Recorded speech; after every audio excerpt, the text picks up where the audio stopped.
Good morning, Acadiana. It is Monday, March 29th, 2021, and you're listening to Local News Live, a production of AOC Community Media in partnership with the Acadiana Advocate. Their team of journalists print the stories important to our community and state, and we are happy to read you some of those stories. You can hear Local News Live Monday through Friday on from 9 a.m. to 10 a.m. on AOC 1, the AOC Community Media channel on YouTube, and of course on Cypress Street Radio at aocinc.org/CS Radio. You can find the print versions of these stories and more at theadvocate.com. We couldn't bring you this community service without the generosity of our volunteer newsreaders. Today, we're joined by Phyllis Grifford. Welcome to Local News Live, Phyllis. Thanks. All right, well, I know we have a lot of headlines this morning. I'm going to get out of the way and go listen on Cypress Street. Good morning. In Acadiana, best reunion ever. After a year of isolation, some nursing home residents finally able to embrace loved ones, by Megan Wyatt, staff writer. Tears filled Courtney Reed's eyes last week as she waited outside the Jennings nursing home where her great-grandmother lives. The tears streamed down Reed's cheeks a few minutes later as she embraced Vivian Fontenot, 101, for the first time in more than a year. Quote, "Never in my life have I been this long without touching my mama," Reed said. "You don't know how hard it was to only see her from behind a window." Reed and Fontenot held tight for more than a minute before pulling apart, hands held to take a long look at one another. A few moments later, they held one another's smiling, teary faces in their hands and embraced it in another hug. Both had made it through the pandemic without getting sick, but they found it hard to follow state guidelines meant to keep more vulnerable people healthy as the novel coronavirus spread through congregate housing facilities. Quote, I know, Fontenot said as she consoled her great-granddaughter. "I just tried to adapt myself to that way of living. I'm old enough to know that things happen and accept them as they come. Everybody has been so kind to me. They respect old age." Josh Bio, administrator of Camelot Brookside in Jennings, said it's been an emotional week for the staff as well as the residents and their loved ones. Quote, "Words cannot describe the emotion you felt, seeing people finally able to hug their loved ones again," Bio said. "It's something nobody ever expected to happen, much less signed up for. So to see it come full circle a year later is absolutely incredible," end quote. Louisiana's long-term care facilities were under strict lockdown from March to September 2020. Even as restrictions eased last fall, physical contact between residents and visitors was still prohibited until recently.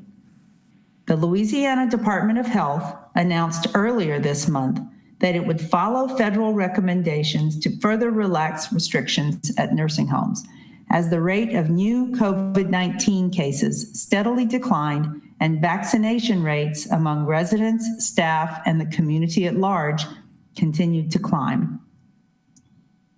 Dr. Susila Shanmuganathan, medical director of Camelot of Broussard, said she has been looking forward to the time when her patients could safely resume in-person visitation with their loved ones.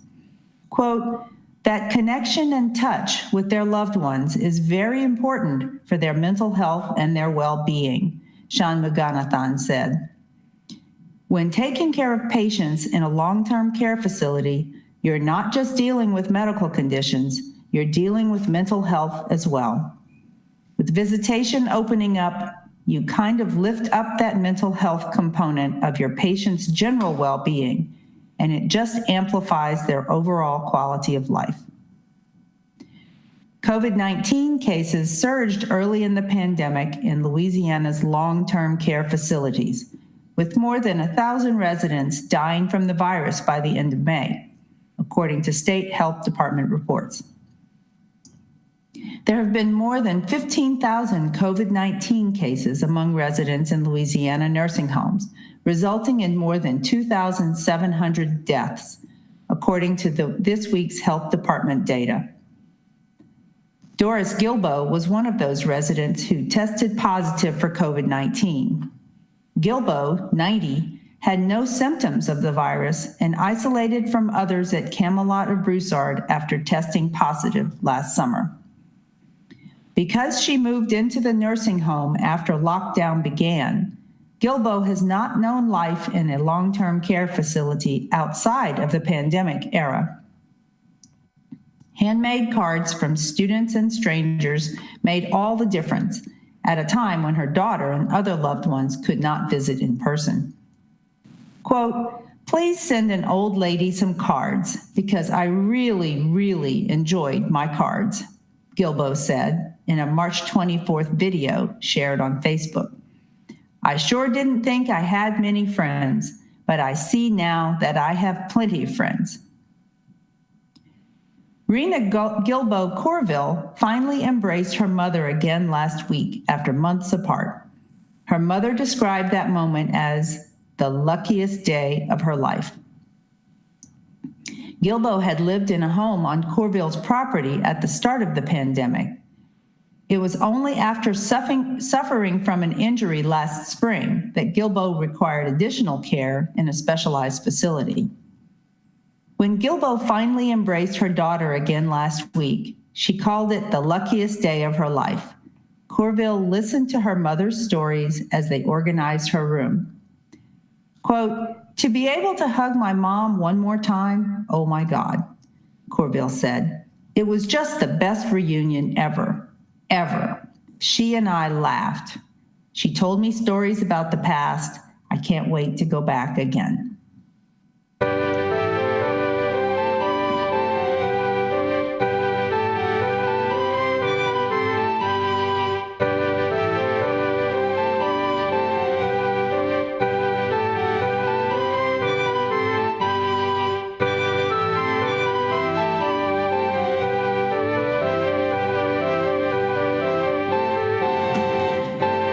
Driver killed in Acadia head-on crash, crime blotter. Advocate staff reports. An Eagan resident was killed during a head-on crash late Saturday in Acadia Parish, according to the Louisiana State Police. State troopers began investigating the crash on LA 100 near Sinsat Cove Road just after 9:30 p.m. Saturday. Police said Stacy Leona Monso, 52, was killed. According to troopers, Monso was driving a 2015 Nissan Versa west on Louisiana 100 and for unknown reasons crossed the center line into the eastbound lane, striking an eastbound 2010 Dodge Ram pickup. The Acadia Parish Coroner's Office pronounced Monso dead at the scene.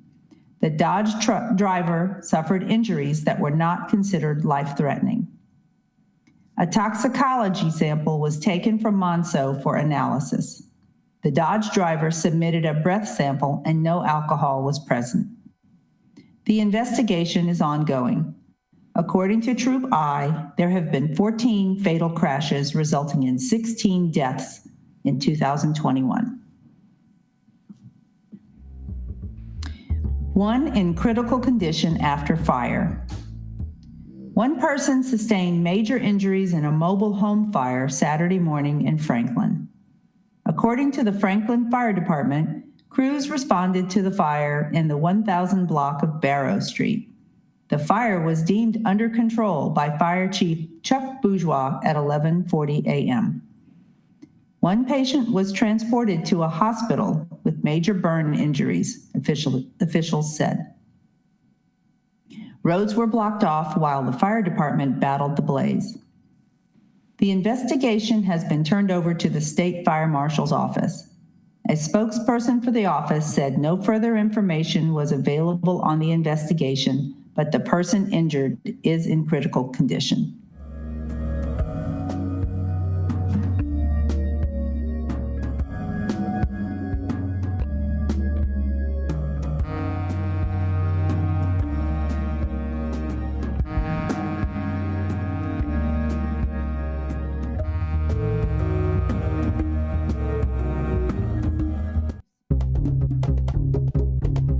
biodegradable beads boosted. A new plant-based Mardi Gras throws break down in months.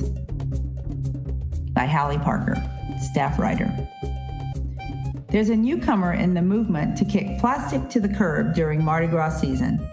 While some have looked to paper or even algae as biodegradable alternatives, Jerome Milton's Houston-based company, Next Evo, has turned to starch as the basis for his colorful carnival beads. When one of the bracelets or necklaces is rolled in the hand, the bioplastic has the same feel as its petrochemical-based counterpart. But instead of taking years to break down into tiny toxic bits, the plant-based beads will degrade within months in most settings.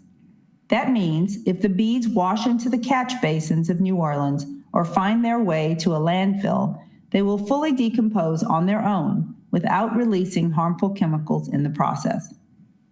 The starch material is extracted from a variety of plants in powder form that can be found in corn, wheat, rice, and potatoes. Concern about plastic pollution resulting from one of Louisiana's largest annual celebrations has grown over the past decade. New Orleans took its first step toward cutting down the waste by forbidding float riders to throw overboard the plastic packaging holding bags of beads in 2019. The ban came after 46 tons of carnival beads were pulled from a 5-block stretch of the drainage system. Quote, "There is a solution on the horizon, and it's in the form of bioplastic that is both biodegradable and compostable," Milton said. That biodegradable piece is key, as many bioplastics on the market will degrade, but require a commercial composting facility to do so. Not only will the starch-based plastic degrade without assistance, so is the vibrant paint injected onto its surface. The speed depends on temperature, and Next Evo's starch material is extracted from a variety of plants in powder form that can be found in corn, wheat, rice, and potatoes. 2, its beads move away from the reflective metallic coloring seen in today's Mardi Gras season necklaces to a more neutral shine with biodegradable paint. They boast a charm designed by his wife, Diane. Milton was born and raised in Chicago, but his late mother was a Louisiana native, and he spent the latter half of his childhood living in Iberia Parish before joining the U.S. Air Force. After leaving home, Mardi Gras was one of the things that brought him and his sister back to visit his mother.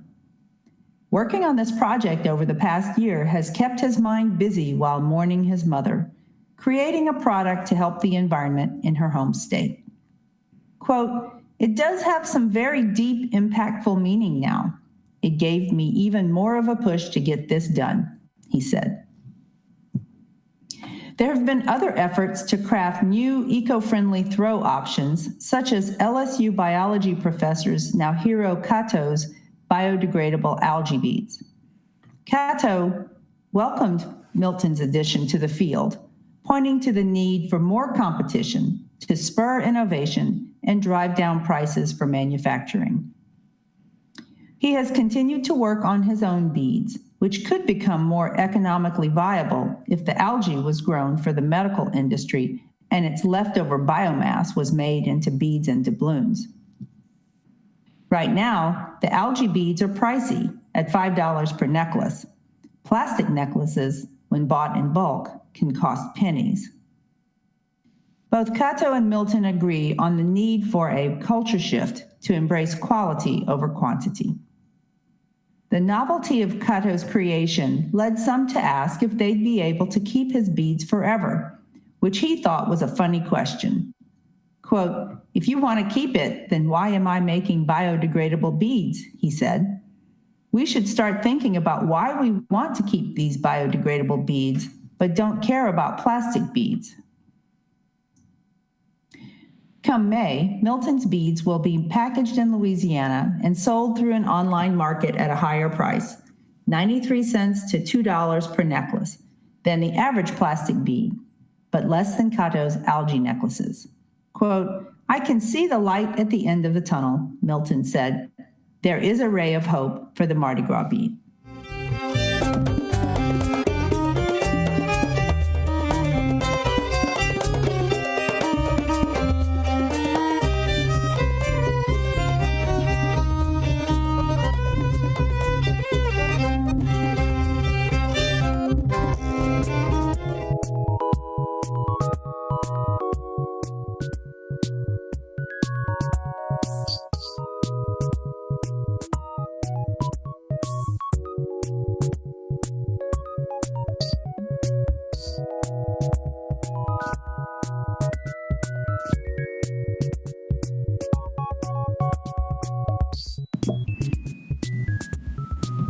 service announcements. Reach a larger audience. Speak to your local community. Express your uncensored opinion on our #free speech platform, a few of the many reasons to join AOC. Amplify your voice on our channels. Go to aocinc.org/submit. Need access to tools and equipment?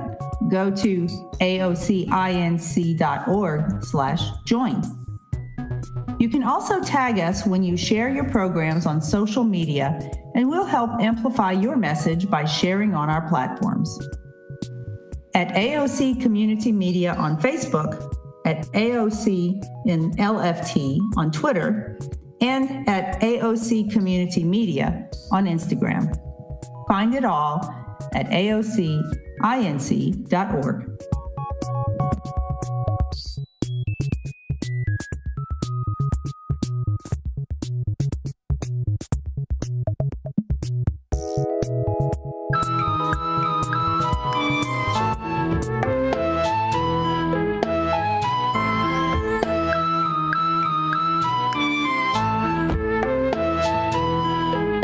State news. Smaller metropolises could lose status, by Paul Kobler, staff writer. A federal proposal to redefine what constitutes a metropolitan center has officials in Hammond, Alexandria, and 142 other mid-sized cities around the country on edge. A committee from the Office of Management and Budget recommended in January that the 144 municipalities be downgraded from metropolitan statistical areas to micropolitan designations.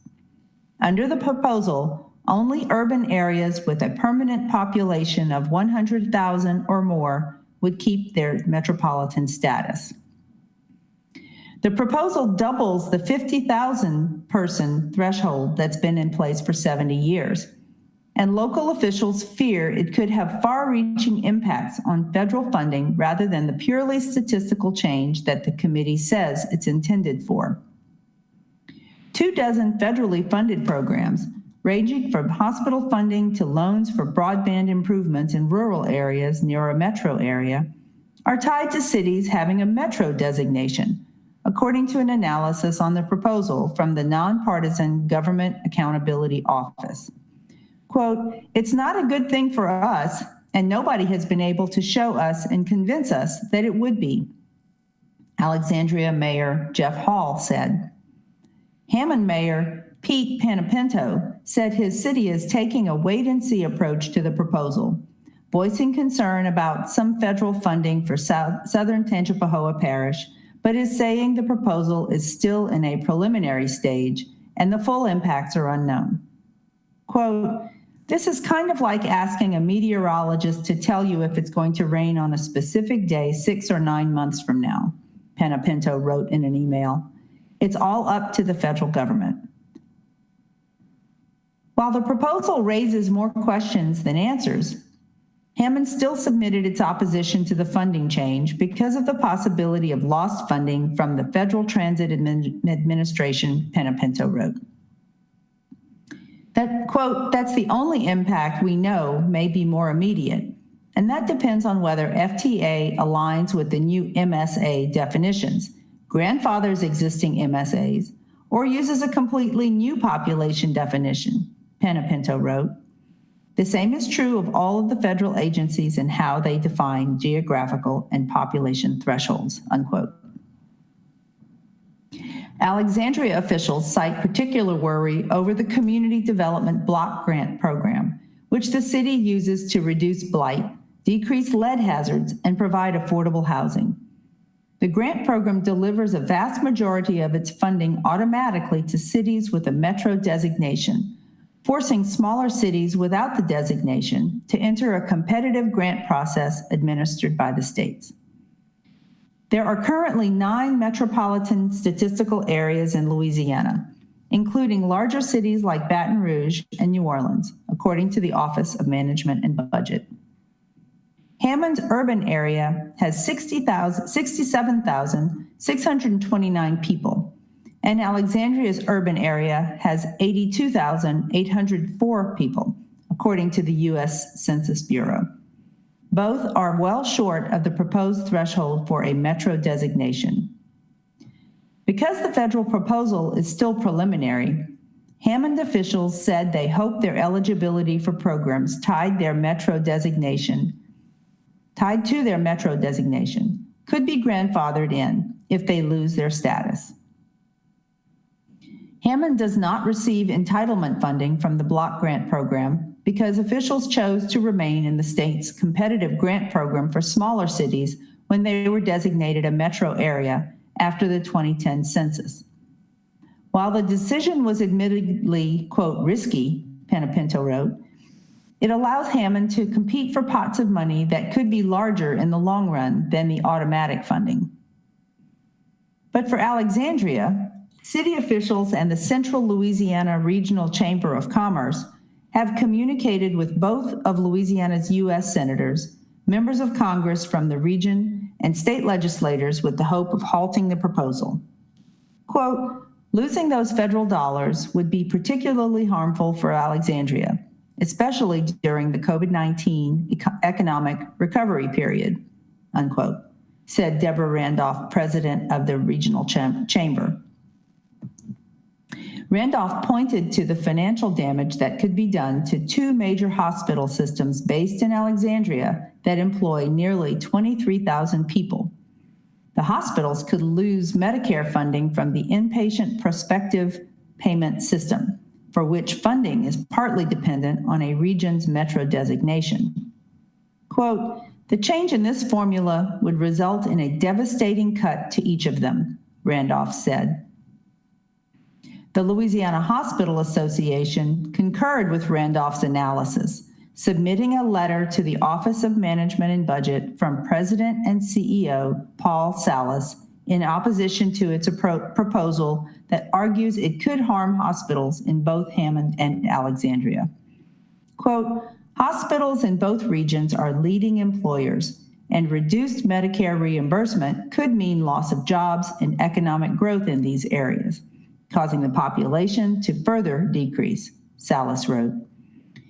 Quote, hospitals would be forced to make difficult decisions regarding services and personnel, which would have ripple effects in each of those communities. Salas also argued that changing the designation, which has been the same since 1949, is unnecessary. Quote, one of the strengths of the current standard is that it has only had minor revisions since the 1950s, Salas wrote. The fact that the U.S. has become more metropolitan over time does not mean the classification is bad. It just means that the U.S. has experienced massive urbanization.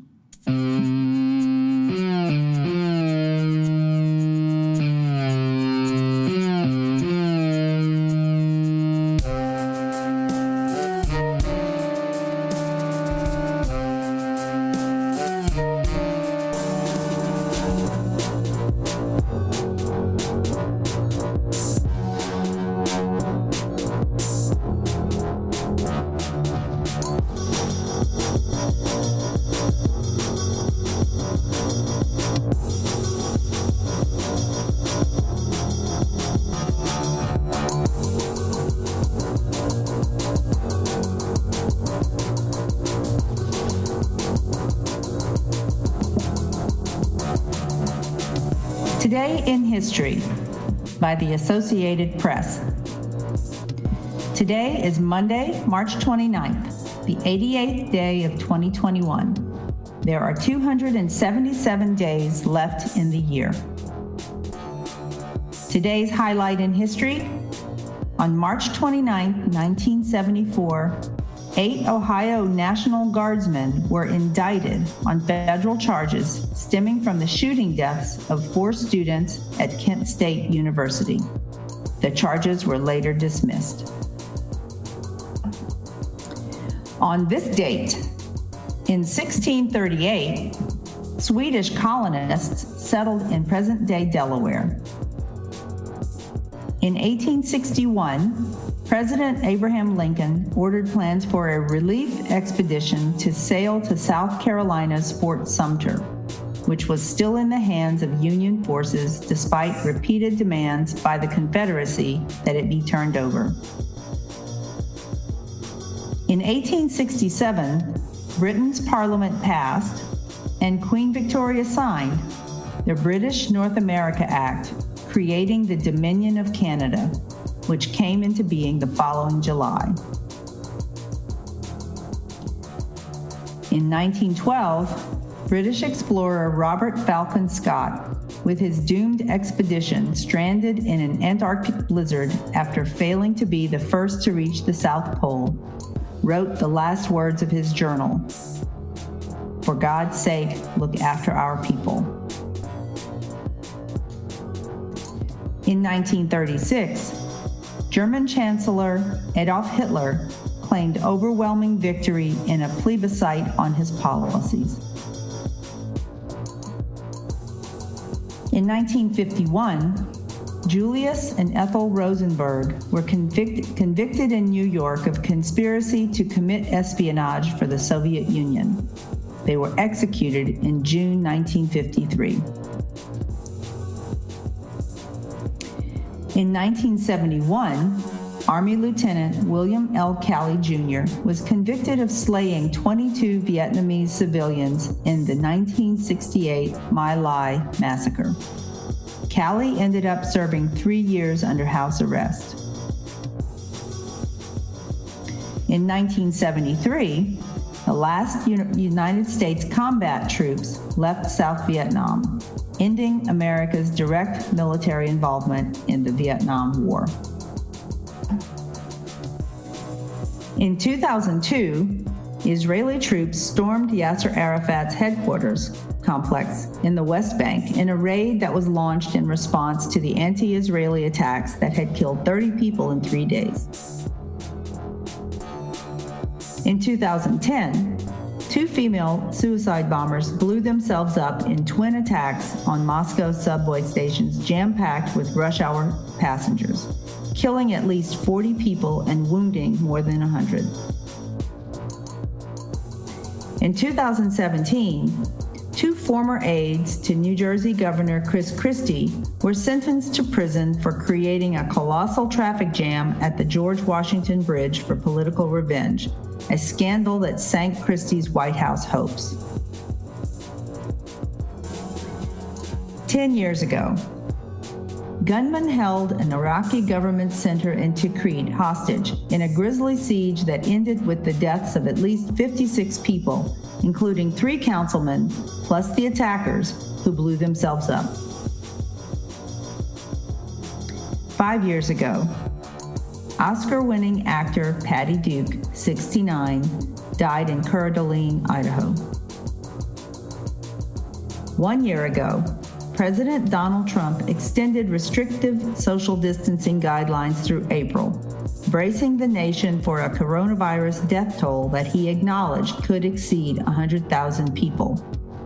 Trump just days earlier had spoken about the country reopening in a few weeks.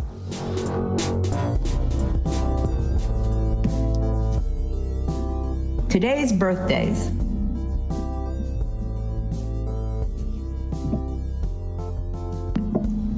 Author Judith Guest is 85.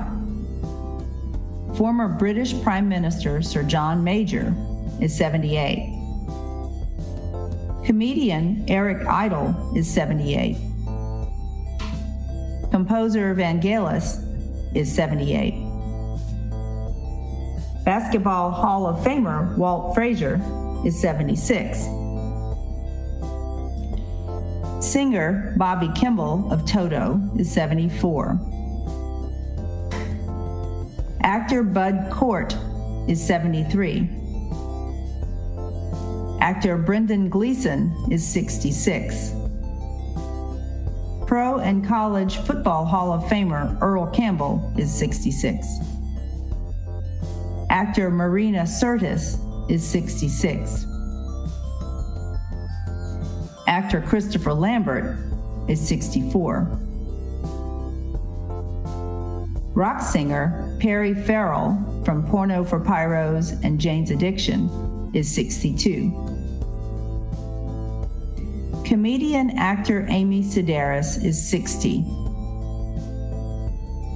Model Elle McPherson is 58. Senator Catherine Cortez Masto, Democrat of Nevada, is 57. Actor Annabella Sciorra is 57. Movie director Michelle Hazanavicius is 54. Rock singer-musician John Popper of Blues Traveler is 54. Actor Lucy Lawless is 53. Country singer Brady Seals is 52. Actor Sam Hazeldine is 49.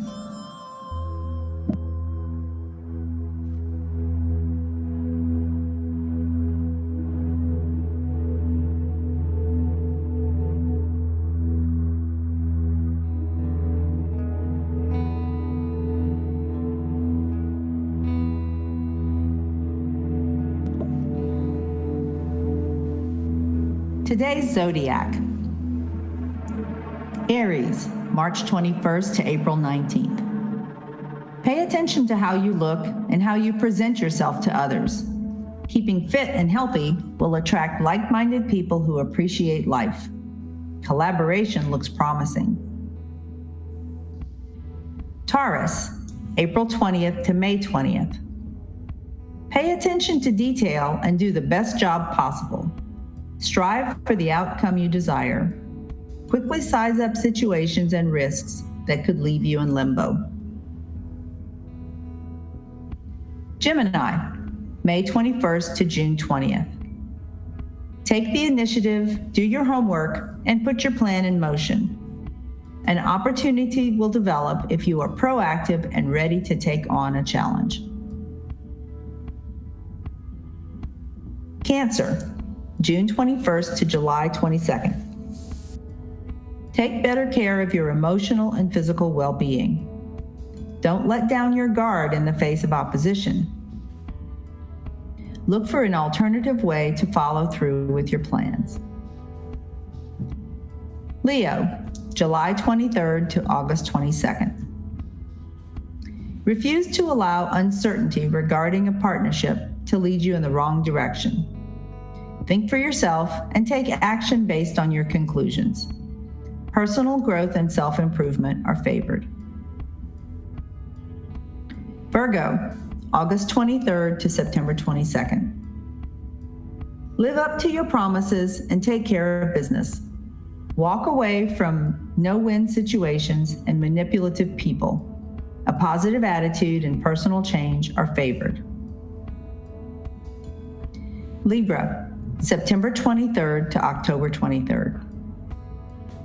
Consider the best way to achieve happiness. Start making improvements that will ensure you have the confidence to carry out your plans. All talk and no action will lead to disappointment. Scorpio, October 24th to November 22nd. A secretive approach will ward off interference.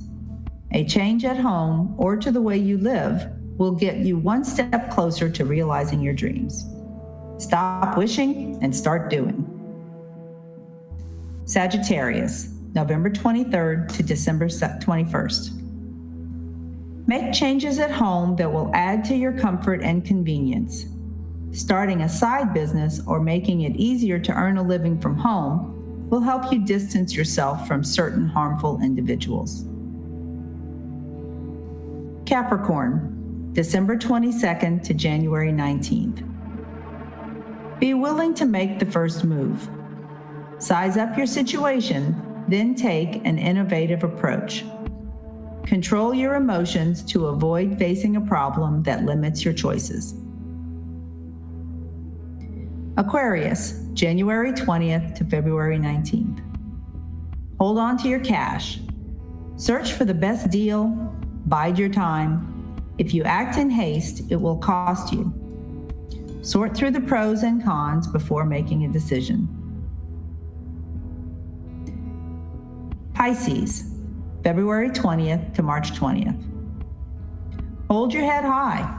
Use your imagination to come up with a superb idea that will help you save time and money. Don't buy into someone else's dream. Do your homework. The horoscope, an entertainment feature, is not based on scientific fact.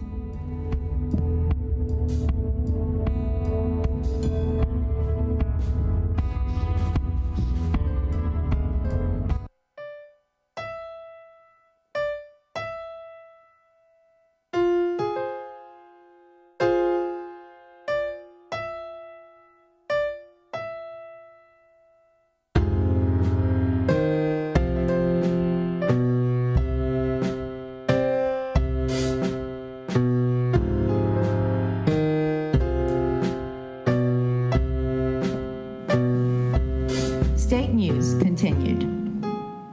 Coastal restoration in Louisiana curbed by too little sediment.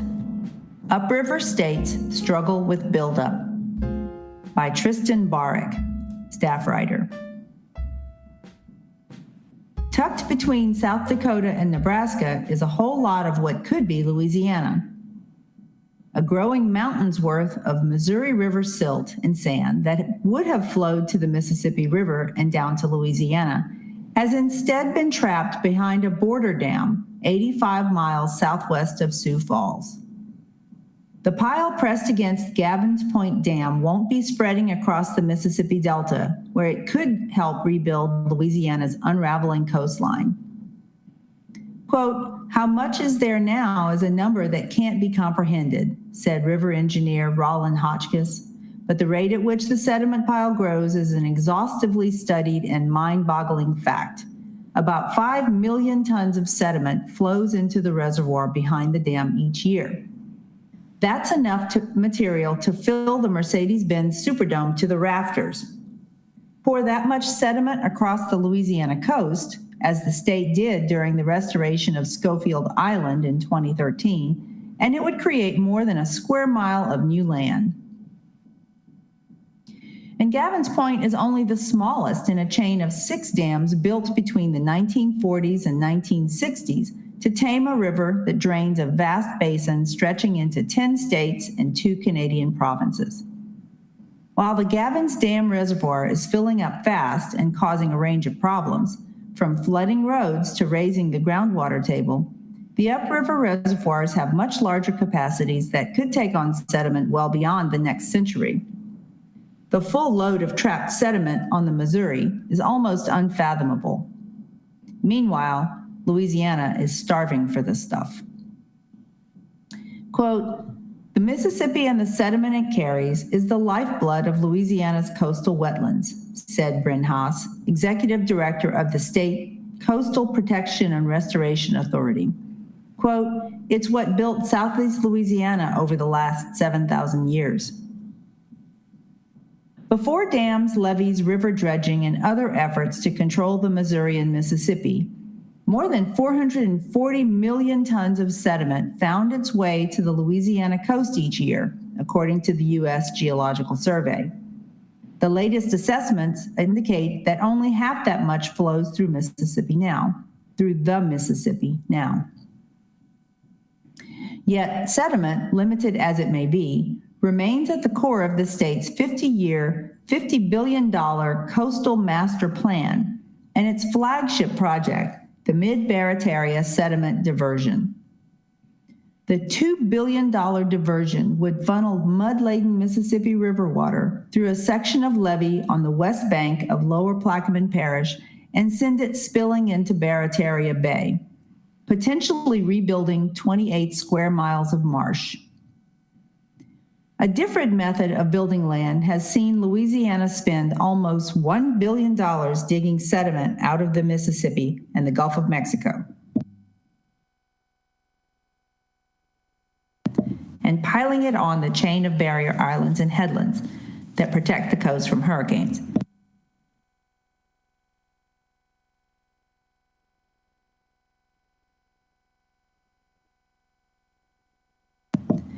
But with climate change expected to speed the rate of sea level rise and the increasing power and frequency of storms, many of those projects must be redone in about 20 years.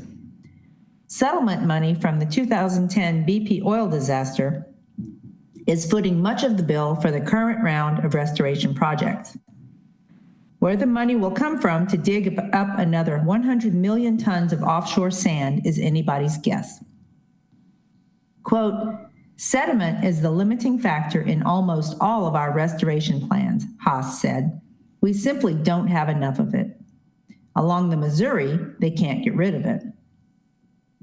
Quote, our problem is figuring out what to do with such an immense amount of sediment, said Sandy Stockholm, executive director of the Missouri Sedimentation Action Coalition, a group that has been working for more than 20 years on the river's overabundance of sediment. Quote, I really wish we could somehow get it all down to Louisiana and do it quickly.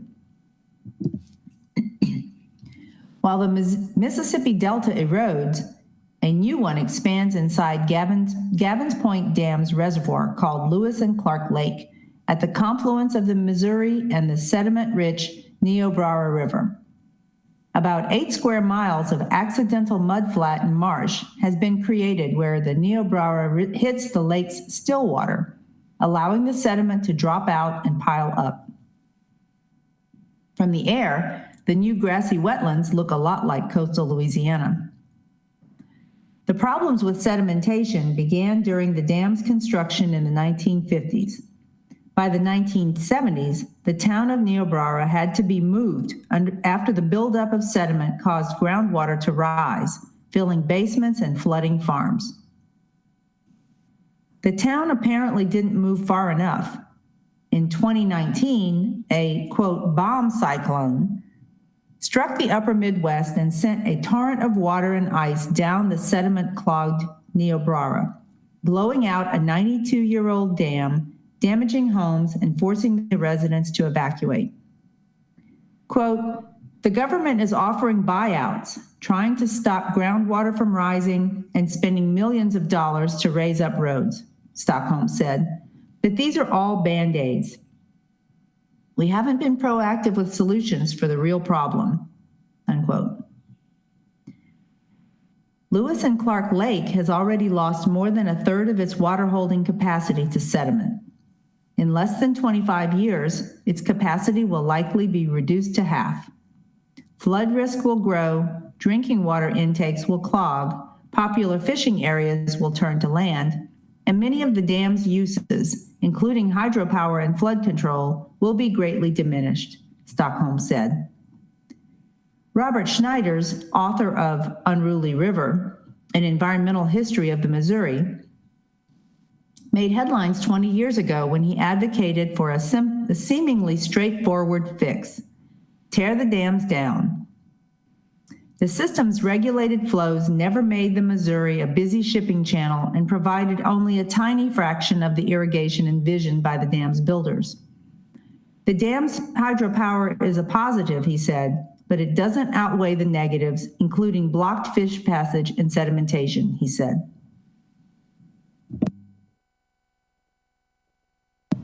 In recent years, increasing flood risk from climate change and short-sighted farming practices have softened Schneider's stance on dam removal. Easing the risk means holding on to most of the dams, for now at least. Quote, even I am reluctant to encourage removing dams unless there's significant changes to the watershed, Schneider said. He admits there's little political support for those changes, which would involve moving farms and homes out of floodplains and incentivizing crop rotations that help soil absorb water. But for Schneiders, removing Gavins Point Dam is still a no-brainer. Quote, it's the least useful structure in the system, he said. Breaking the dam open isn't an option for the U.S. Army Corps of Engineers, which is tasked with managing the Missouri dam system and still considers Gavins Point a key part of it. The Corps has been trying for decades to find a way to maintain the dams while getting rid of the sediment they trap. A National Academy of Sciences study found in 2010 that a Corps proposal to dig sediment out of the reservoirs and release it below the dams would add 34 million tons of sediment per year to the Missouri and boost the sediment flowing to the Louisiana coast by as much as 20%. Why the plan never happened is simple. Quote, "It would cost big dollars and have big impacts," said Paul Boyd, a Corps reservoir manager. Dredging Lewis and Clark Lake Reservoir and piping sediment over the dam isn't a complicated operation, but it would be fantastically expensive, he said. And the costs don't end there. Not all the sediment would flow to the places that want it, requiring the Corps to clear buildups in shipping channels and along levees the length of the lower Mississippi. Privatization of the Corps' dredge work has driven up prices. Since the 1970s, the agency has downsized its fleet while shifting to reliance on a small pool of dredges owned by a handful of companies. Figuring out what to do with the Missouri's growing sediment problem is a full-time job for Boyd. Quote, "This is certainly a concern from an environmental and sustainability side, and with benefits being lost everywhere," unquote, he said. Yet sediment management has never been a top concern for the Corps or the leaders who fund it. It wasn't considered in the design of the dams, and it's not a significant part of the Corps' budget. Quote, "We haven't seen any funding to take these actions," Boyd said. "If Congress directs us to do something to release sediment, that's certainly at their discretion." Schneiders, who now lives in Australia, advises Louisiana residents not to hold their breath. Midwestern politics has little bandwidth for the Bayou State's problems. The upper Mississippi River region has done little to curb the agricultural runoff that's polluting the Gulf and giving rise to the massive low-oxygen dead zone. Why would it take action on sediment? Quote, "Honestly, they don't give a damn about sediment down in Louisiana," Schneider said. Quote, "People are concerned about their own backyard. They're not looking downstream."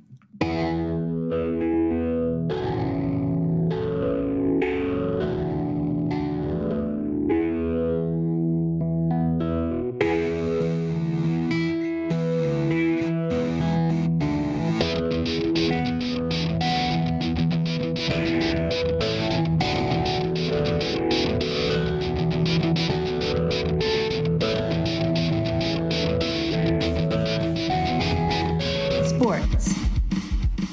UL softball sweeps South Alabama.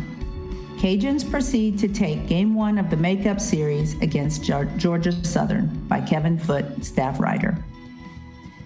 The number 16 ranked UL Ragin' Cajuns completed the series shutout of South Alabama, and for once the game wasn't a nail-biter. The Cajuns broke through for 4 runs in the 5th inning to provide a comfortable margin and a 6-0 win over the Jaguars on Sunday at Lamson Park. Then, in the unconventional nightcap, UL's bats came alive in the game, in Game 1 of the makeup series against Georgia Southern with a 9-2 win. Quote, "Glad to get the games in," UL coach Jerry Glasgow said. "I think we need the games. I feel like we're trying to develop a rhythm and get a chemistry on our ball club with so many injuries. I was really proud of the girls today. I thought the pitching was outstanding," unquote. The 2 wins Sunday elevated UL's record to 19-6 overall and 5-1 in Sun Belt play, while the South Alabama dropped to 16-11 and 6-3. The victory came after a pair 1-0 wins over South Alabama in the first 2 games of the series. That was just the beginning of the streak talk with this win, however. It extended UL's overall winning streak over South Alabama to 15 games. UL starter Summer Ellison extended her streak with no earned runs to 22 in the 3rd innings. But she didn't actually get the win. Kendra Lamb relieved her with 2 outs and 1 on in the top of the 5th with no score at the time. Quote, "I thought Summer came out and set the tone in that game," Glasgow said. She didn't allow a run with 5 strikeouts and no walks. Both girls were a little bit sore today, which is to be expected, but between them, 9 strikeouts and no walks, I thought that was huge," unquote. Lamb improved to 9-2 on the season after allowing no runs on 1 hit with no walks and 4 strikeouts in 2.1 innings. Ellison allowed no runs on 6 hits with no walks and 5 strikeouts in 4.2 innings. Quote, "Anytime you can do that," 3 shutouts, "it's a credit to them and to our defense," Glasgow said. "I think our defense is finally clicking. I don't know why it took me so long to come up with the idea of putting Caitlin Alderink over at third base. I think that's allowed us to settle in," unquote. The streak many were focusing on, however, was Sierra Bryan. Bryan got hit by a pitch and delivered a sacrifice fly for a 2-0 lead in the 5th, but popped out in her only official at-bat in the game to end her hitting streak at 17 games. The hit by pitch, though, extended her season-long reach base streak to 25 games. Bryan ended the game on deck, hoping for one more shot to extend the streak. During the bottom of the 2nd, a scenario extended UL's season-long streak of unexpected obstacles. With 2 hit outs and Alderink on first base after a hit batsman, Melissa Mayu hit what seemed like a 2-run home run for a quick 2-0 lead. Only the base runner was called out for leaving first base early to nullify the homer. Quote, "I felt snake bitten those 2 games, games 1 and 2, Glasgow said. Quote, "We're the home team and it seems like we can't catch a break on our home field. Then to have that happen today. We've played all year and we haven't had one runner called out for leaving early. Here we are on our home field in that moment. It happens. You just have to keep fighting," unquote. The Cajuns wouldn't score until the 4-run 5th. Ironically, Alderink led off with a walk and Kendall Talley really got the rally going with the double to the right. Mayu's fielder's choice ground ball got 1 run home. Bryan's sacrifice fly, a 2nd one, and Alyssa Dalton delivered the big blow with a 2-run double off the top of the wall and left for a commanding 4-0 lead. Jay Gortaras led off the 6th with a solo blast to left, and 2 Jaguar error chased home the 6th run later in the frame. The big news in the 2nd game was the team decided to pull the redshirt freshman catcher, Sophie Piscos, between games due to a recurring injury to catcher Julie Rawls. Quote, "We're going to have to rest Rawls for a few days," Glasgow said. "She's going to be able to swing the bat for us, but she's going to have to come out from behind the plate for a little while. We've been debating doing that for a week and a half, and it's just become obvious today that we need to do it. She, Piscos, is ready. She's been practicing really well. She was real hyped up tonight to get her at-bats. She can really hit. In practice, she looks good." The power bats highlighted the win. Talley hit a 2-run home run in the 1st before Mayu's 2-run homer count this time in the 2nd for the 4-0 lead. Gortaras added an RBI single to make it 5-0 in the 3rd, and Bryan later added an RBI single for insurance. Lamb improved to 10-2 with the win in the circle, although she did allow 2 solo homers in the 4th inning to keep UL staff from a 4th straight shutout win. Still, Lamb allowed just those 2 runs on 8 3-hits with no walks and 9 strikeouts.